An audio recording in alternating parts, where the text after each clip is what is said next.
All right, I think we are live. Welcome, welcome, welcome, welcome, welcome.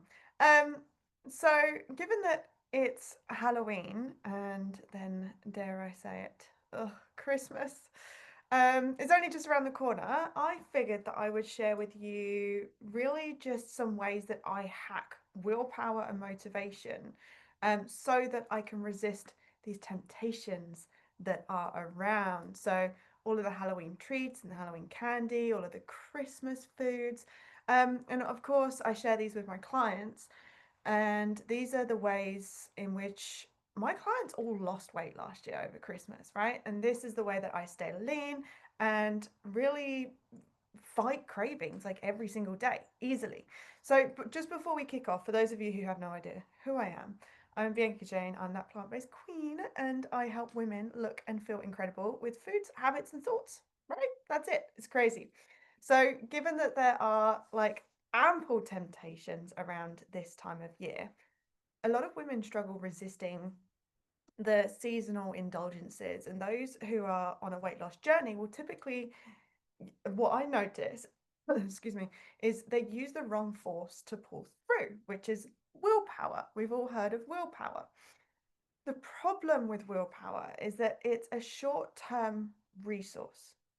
So when you look at the graph of willpower, it starts high and has a dip like that. It just goes off like a slide. It's probably exactly what you would imagine it to look like. It's really not a surprise, to be honest.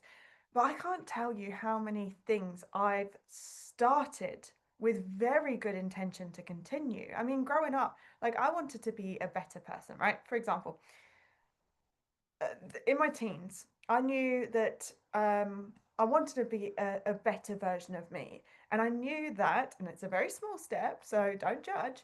I knew that taking my dirty plates and cups out of the kitchen after I used them was going to be a great place to start. Now, again, I was a teenager, please don't judge me.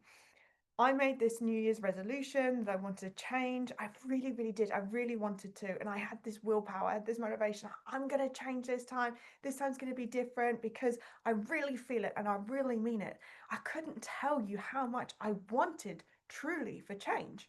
But January the 2nd came and there were already 3 cups ready to be taken out and no willpower left. That dipped off pretty quickly. So, willpower, decision making, and emotional regulation and focus, they are all reliant on the prefrontal cortex. And the problem is when we're stressed, when we're tired, when we're distracted, or when we're emotionally drained, that part of your brain is already overloaded. And your ability to just say no to these temptations, these foods, and these desires is going to drastically drop. So that's why often we will start the day with all good intentions of being good and sticking to our goals. You might feel really positive at the start of the day, but then you end up elbow deep in maybe a bag of chips or maybe even just cookies from the pantry. This is the exact reason why I do my workouts first thing in the morning. Because I'm telling you right now, if I wait until the afternoon, even just lunchtime, if I wait then, my motivation to go to the gym, my willpower to get out of my office and go and do that has completely diminished. So I know for me that the my gym sessions have to be the first thing in the morning while I have that desire to change and be the best and the version of myself. Look, the brain is hardwired to seek relief, hardwired to seek reward and pleasure, especially when it's over sitting in pain, like pain of restraint, pain of overthinking, pain of stress, pain of feeling deprived. I think you'd probably agree with me here, but if you were being chased by someone yielding a knife or a gun, you're not going to stop to pick up a chocolate bar along the way, right? Sounds ridiculous. Of course it is. But this is good news, right? This example is good news. And it's the reason why we're still on the planet. We have evolved with what we call the motivational triad because we will always avoid death and pain, which is a great thing. Again, it means that we're alive. Um, but our brains, they kind of need this software update. But sadly, there is not one in sight, right? We have far outgrown what our body and brains are capable of very, very quickly. So we're still running like Windows 10. I don't know what they were called, right? Imagine the first computer that you had, right? It's still running that software. We're lagging, really. And so our brain isn't so great at determining the difference between a real life threat and the pain of some emotional discomfort. It's the same. But then you've got to combine that with things like dopamine providing foods, things that are high calories, are calorific, things like peanut butter, even the healthy foods, things like chocolate and cookies and crisps and ice cream, right? All of these things, they're high in calories, and that is what drives the pleasure centers in our brain. So when you have this sniff, and when I say sniff, I don't mean a physical smell. I mean like this idea, this almost like this instant thought of having these foods. Your brain is like, yes, do it, do it, do it, do it, do it, do it, because we are wired to seek pleasure. So instead of relying on willpower and gut strength to pull you through, the first thing that I do is I always plan for the worst version of me. So what do I mean by this? The version of me, right? It's currently what, 4 o'clock on a Friday. The last thing that I want tonight is a salad. I'm going to tell you straight up. Like I don't want a bland like tofu salad for dinner, right? What do I want? Well, $1 million question, right? I mean, I would probably, if I was to let my desires free, I would love to go out for dinner or get a takeaway and have pizza, right? I'm a normal person too. um, on a Friday evening, or when you're stressed, when you come home from work any day, she doesn't want a salad, a bland ass salad that provides no joy, no pleasure, no satisfaction. That is the last thing she wants, right? So she's going to get a takeaway over the bland salad that you had planned, right? She's exhausted. She needs to check out. She needs to, she probably needs a brain dump. She probably needs some meditation and a bath, but she needs a way to alleviate her stress, her pains, her worries. She ain't going to be having a salad. So if you are constantly planning for the best version of you at the time that the worst version of you needs to make a decision, you are setting yourself up for failure, instant failure, right? So if you know that you want to jump in the pantry, the kitchen cupboard, the fridge the moment you get home, the way that you can stop that, for example, is give yourself a task or responsibility to do. So if you come home from work and it's a habit for you to jump straight in the cupboard and grab something to eat, even if it's just to get me through, then switch around your tasks, your responsibilities, and your habits, right? Don't go straight to the kitchen to wind down and expect that that version of you who's got a jacked up, wired up nervous system, right? Who's stressed out to the nines, who wants to disassociate from the world. Now, that could be at a very light version and it can be at a very heavy version. Like you could literally want to just suck the world off completely, or you might have just had a little bit of a busy day and you want to wind down. Either way, that version of you ain't going to want that salad, right? So don't. You can swap around your habits. That if it's normal for you to go straight to the kitchen, try and give yourself a different task where you maybe go and have a shower, right? You go get in the shower straight after work. It doesn't have to be a shower for washing. Let me say that again, because I know that some people find that very, very powerful. You don't have to shower to have a wash. You can shower to wash away the day. Okay, you can shower to regulate your nervous system. That soft caressing of the shower is calming. How many times do you get in the shower and go, oh, every day. I hate washing, I hate cleaning, right? I do it, don't worry. Every day I get in the shower, the first thing I do is get under that water and go, oh, but I've got tasks. I've got like, I'm on a time limit here. I'm on a time crunch. I've got shit to do. So why don't you come home and get under the shower and have that release? You don't have to have a release with food. It's just habitual at this stage, right? So exhausted and pissed off Bianca doesn't want a salad on Friday evening. She wants a takeaway.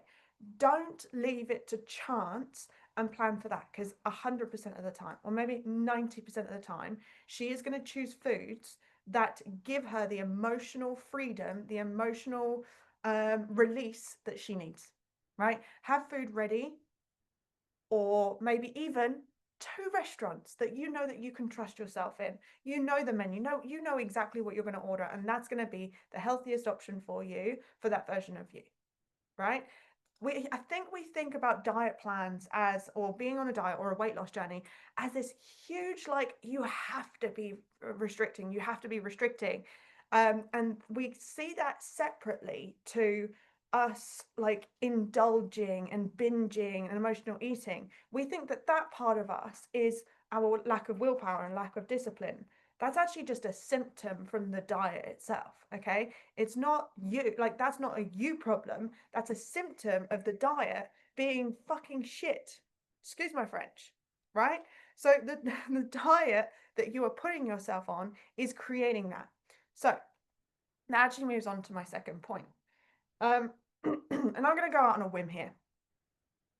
Did anyone, if you're watching this, did you get told as a kid not to do something, but then you went and did it anyway? Right? Drop in the comments. Me. That was me. I did that as a kid. Actually, drop in the comments. Tell us what you did so we can have a laugh. Like, what was the one thing that you remember that your parents saying, do not do this, and as soon as they turn around, you went and did that? Okay, so for example, I'll give you mine. Drop yours in the chat, like in the comments underneath this video, wherever you're watching this, because I would love, let's have a little laugh, right? When I was young, my mum told me not to drink alcohol. Many of us can probably relate to this one. We've all probably had a very similar experience. So she told me not to have alcohol, which is quite funny because she never actually drank alcohol. So she had a really bad reaction when she was younger, so she never really drank it. The only thing that she had was Bailey's in the cupboard. And to be honest with you, I don't think she ever even looked at that bottle of Bailey's for at least like 10 years. So she said, don't drink the alcohol in the cupboard. So that weekend, or that week, she goes away, or she goes out, and I'm like, oh, been thinking about it ever since she said don't have it. I really want to try it. Why can't I have it? So I remember it was in the very top cupboard in the kitchen, and I climbed up, and like, bear in mind that the kitchen cupboard that I could stand on had about that much space in between me, like opening the door in front of me and reaching up and trying to grab that and not fall off the kitchen counter. Well, as I closed the cupboard, I slipped because I was wearing socks on a countertop. Like, really, how naive and stupid are you, Bianca? I slipped and I fell off and I fell on the floor. Anyway, my mum came home at that point. So this was like, I just got away with it because I sipped it and then put it back. And I just got away with that with the hair, like by the hair of my neck. Is that the right phrase? Is that the right phrase? No, it is now. Skin of my teeth. That'll do. I'll take that one. I just got away with it from the skin of my teeth. I don't know where that one came from. She came home and saw me on the floor. I have no idea how she didn't know what I'd been doing, but I said to her that I don't know. I don't even know what excuse. I got away with it anyway. But what happened? She told me it was off limits, and so I wanted it. The mistake that most women make is completely eliminating foods that you love and telling yourself that you cannot have it, or having someone else tell you, you can't have this. You can't have carbs anymore. You can't have sugar. You have to cut out fruit. Fruit is bad. You should not have this. You cannot have this. These words, these phrases, this mentality backfires because it activates a psychological reaction, okay, which is a resistance to perceived restriction or loss of autonomy. So when you label certain foods as off limits, or the alcohol, for example, the brain will interpret that as immediate deprivation. And that amplifies cravings through something called reward anticipation, right? You are expecting and anticipating having that because you're not supposed to have it. And it's like almost like when you're about to achieve something, you get so excited that you're about to achieve it. Has anyone like read so much faster because they have got like 3 pages or one chapter left of their book? I do not read as fast as I do on that last chapter or that last page because you're anticipating the finishing of it, and the finishing of it is the reward. So we have this reward anticipation, and that comes in the mesolimbic system in as part of the brain. So essentially, you make the food more desirable by forbidding it, by banning it. So this is reinforced by this ironic rebound effect where suppressing your thoughts about a food increases the frequency of those thoughts, basically making you think about it every single freaking day or every minute, not less. Over time, this is going to create a cycle of restraint, this build up of tension, then that's going to it's going to transpire into like these urges and cravings that feel so strong and feel so powerful, and eventually and typically this leads to overeating and binging. So my hack to resist temptation, what I do, is to not eliminate the foods I love. I still eat things that I love and enjoy. I don't do it every single day, right? If I did do it every single day, I wouldn't have the body fat percentage that I have now. I'm going to tell you that, right? If I had donuts every single day, I wouldn't be in this body, but I do allow them, right? I do allow them, and they're not forbidden. They're not wiped off this planet. I don't coach my clients to totally deprive themselves. I coach them on working with their minds to change the way they think and act around specific foods. So this is how I work myself, and this is how I work with my clients. One of my clients recognized that in past diets she was told to avoid foods, and that certain foods were sinful to eat, saying no names, sinful to eat, and they were banned, right? She couldn't have those. But she found herself secretly overindulging on those foods after she weighed in that week, right? Hoping that the remainder of the week she could make it up. Of course, as we know, overindulging meant that she had to be in a harsher calorie deficit the following week, which is very, very difficult to do because you are physically starving yourself, right? Your body is not going to sit there comfortably in a calorie deficit that is that big. See, she would have had to be in a huge calorie deficit to make up for the binge that she had in order to lose the weight that week. That's why making it up throughout the week is a pile of dog shite. So she wasn't able to do that. Therefore, she continued to sit at the same weight and gain some, even though she was supposed to be losing weight. Of course, combine that with all of the shame and guilt and embarrassment that you get from these kind of programs, right? So when she came to work with me, we wrote the foods into her plan. We got rid of guilt and shame. We changed those thoughts. We shifted those thoughts. We reframed the way that she thought about food. We reframed the way that she thought about these the foods that she loved. We brought in peace. We brought in compassion and acceptance. And first, she found it difficult not to devour the entire pack. Do you know what? I think she even might have like finished the whole pack the first and second time. But from the third time, she started to desensitize herself to the foods that she loved, and then she found relief. They didn't have any power over her anymore. So allowing myself some structured flexibility, removing shame, removing judgment around these foods is how I resist overindulging. That's how I hack my willpower to resisting these foods. I always say, and you can try this if you want, right? I want you to flick me a message on Facebook and let me know what happens when you use this. This is what I say all the time to myself. Yes, I can have that, but I choose not to. Boom. Acceptance, allowance, empowerment. What more do you want in a sentence? I could have that, but I choose not to. You choose not to. Not anybody else, not a diet program, You literally choose that. So, tip number two is to allow foods that you enjoy, but eat them when you're hungry. Why? Probably should have talked about this a little bit earlier, but imagine you're fueling your car at a petrol station. Um, when the trigger pulls, it means that you you don't need any more. Oh shit, babe, would you mind grabbing my charger for my laptop? It's in the kitchen, please. Thank you so much. Sorry. Um, when you're fueling up your car, the trigger pulls, right?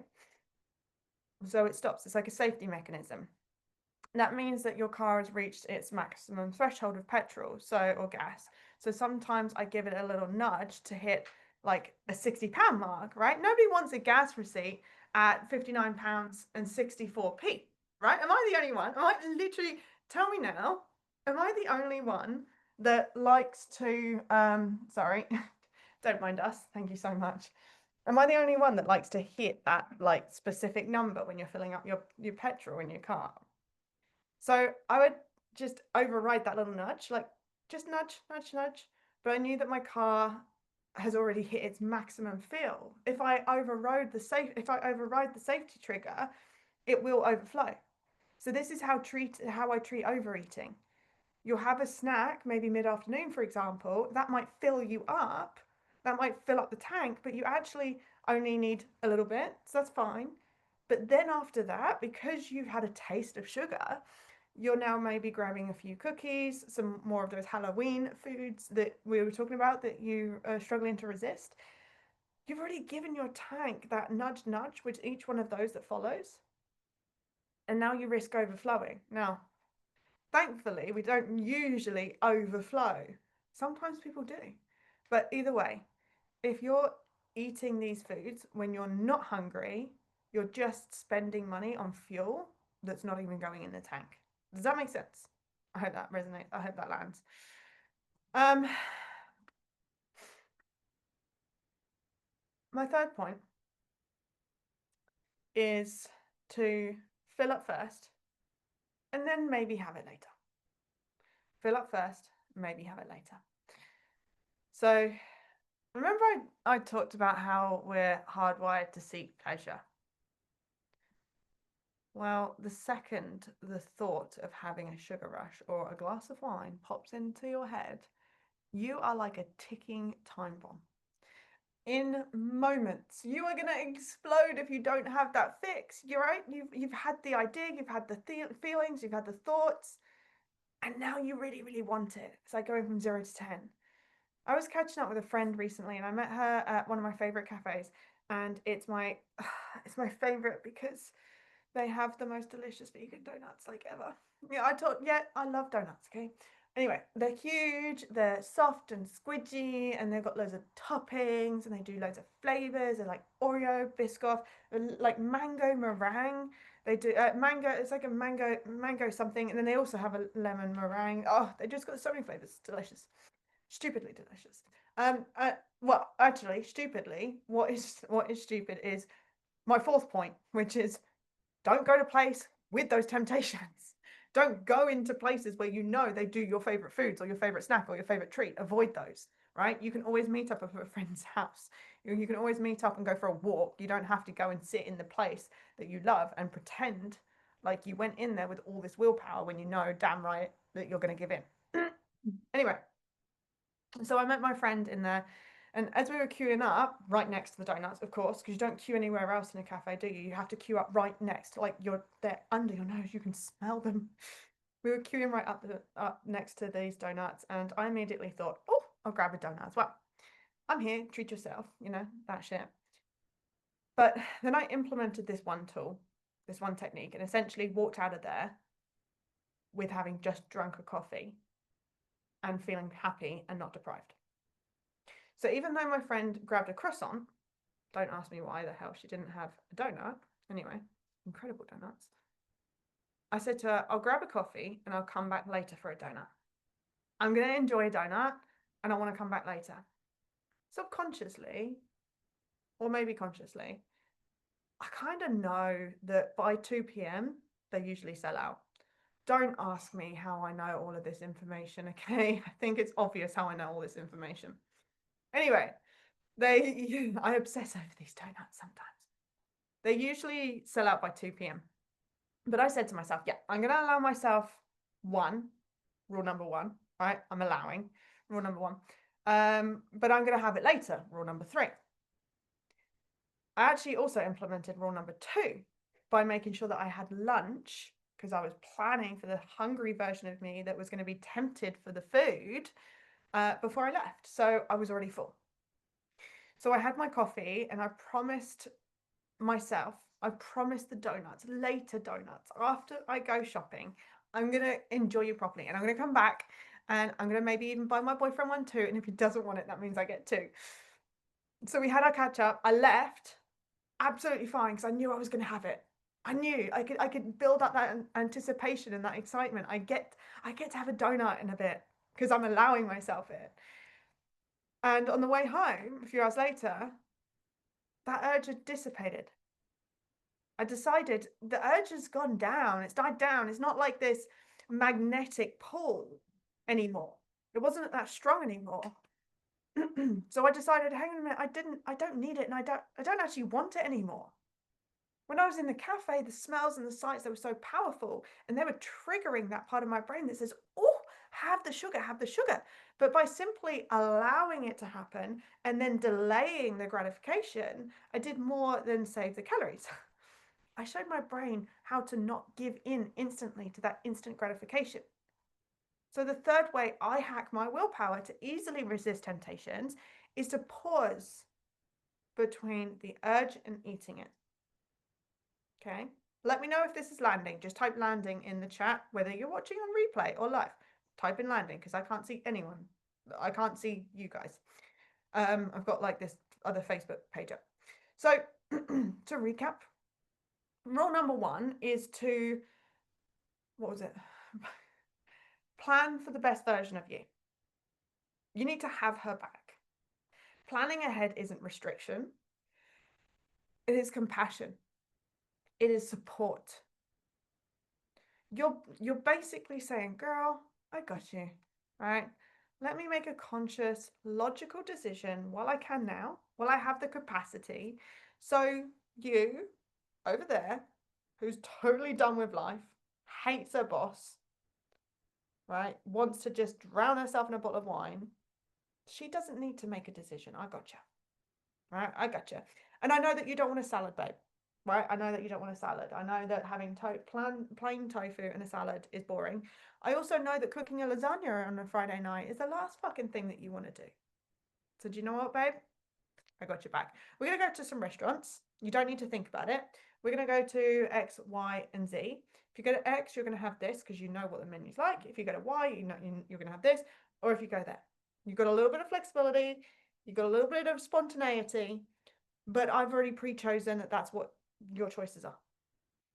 We do this with kids, right? If you want a child to choose a healthy option with food or choose a good activity or choose a good person or something, choose a good movie, you don't give them the entire blockbuster, the entire Netflix of movies to choose from because it's gonna be probably Baby Shark, right? You don't give them the entire library of things to choose from.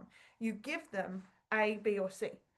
What that is doing psychologically is is letting them feel like they have their dependence. They get to choose. It's their choice. It's their power. You actually chose. You whittled it down. You chose, but you just chose three options. They don't even realize that they had no choice in the matter. They just see that they had a choice, right? You were kind of doing the same for that version of you in the future.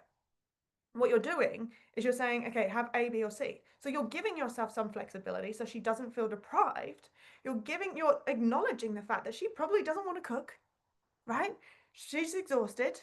She doesn't have time, or she doesn't want to prioritize her time cooking, which is perfectly fine. I don't want to prioritize my time cooking. I mean, I do, but I don't want to. And you're just supporting her. So you're saying, hey, babe, I got you, right? Not restriction. We're supporting. Rule number two is to plan in the foods you love. Do not restrict them. Look, some of my clients, they love to purge their cupboards, they love to throw it all away, but without the acceptance and allowance, it then creeps back in. So, yes, throw it all out. Because acquiring the food that you want is far harder. Like, tell me what's harder, stepping from your couch to the cupboard for a bar of chocolate, or having to put your shoes on, your coat on, your gloves on, walk down the road, find it in the store, go to the checkout, buy it, come home, walk all the way home, and then eat it or eat it on the way home, right? Look, I'm not a stranger to doing that. I have known to have taken trips to the shop because it's only just down the road because I really want that bag of cookies that they do. I'm no stranger to that. But I'd have far more indulgences and far more body fat on me if they were just stored in my cupboard and I was trying to rely on willpower and motivation to pull through every single fucking day. It is far less appealing, especially in winter, to get ready, get clothed up, get laid up, walk down the shop and get it. The fact of even putting that on is so painful that it overrides the desire of the food because we're also wired to be lazy. And I'm just like, nah, I'll just have a banana, right? A banana is far better. So you get the pleasure and excitement of knowing that you have your favorite foods that week or that day. It's not an instant burst and gone, like, oh, should we have pizza tonight? Okay, cool, we'll have a pizza and go, right? It, because you plan it ahead, it becomes this whole ceremony, something that you're more likely to cherish rather than regret. And finally, rule number 3 is to pause and delay. So regardless if you take 1 second pause or a 2 week pause, and I've done both, you're working on discipline and willpower, and you're flexing that muscle, you're strengthening that muscle just a little bit harder, but in a way that feels good, in a way that feels easy, in a way that almost feels fun. For example, I used to tease myself. Okay, you can have that piece of chocolate cake, but in the morning. Then the morning comes, I goes, okay, you can have that piece of chocolate cake, but you can have it at lunch. Lunchtime comes along. Okay, you can have that piece of cake, but because we've waited so long already, I know you can wait till tomorrow. I've done this so many times to resist temptation. I cannot tell you how freaking awesome it works. Doesn't work all the time. Doesn't work all the time, but it works. I hope this helped. Please, please, please drop me a comment. If you liked the video, hit the like button. If you want more information like this, and this was really helpful for you, make sure you jump into my next free coaching opportunity. We dive into weight loss without the whole dieting. It is totally revelational. Revolutional, doesn't matter. It's fucking different. Okay? It's a small group experience. The spaces are always going to be limited. And if you want the details, just DM me on Facebook. Just DM me. Just say, hey, I want in on your free coaching opportunity because it's free and it's going to change my life. But only if you're ready. I don't want people who are just dilly-dallying. I want people who are ready for change. So if you're actually ready for change, because I put so much effort, I put so much energy, I do so much coaching in this free opportunity, I want to make sure that it's not going to waste. So if you are ready for change and you want to change and you want to feel amazing, you want to feel your best version ever, you want to be her, right? You want to be her that you've already dreamed of, DM me a message. Just say something like challenge or her, help. Whatever it is, let's start a conversation and I'll see if it's the right fit for you. All right, team. Take care. Much love. And happy saying no to all of these Halloween and Christmas treats. I can't wait to hear back. Take care, guys. Bye.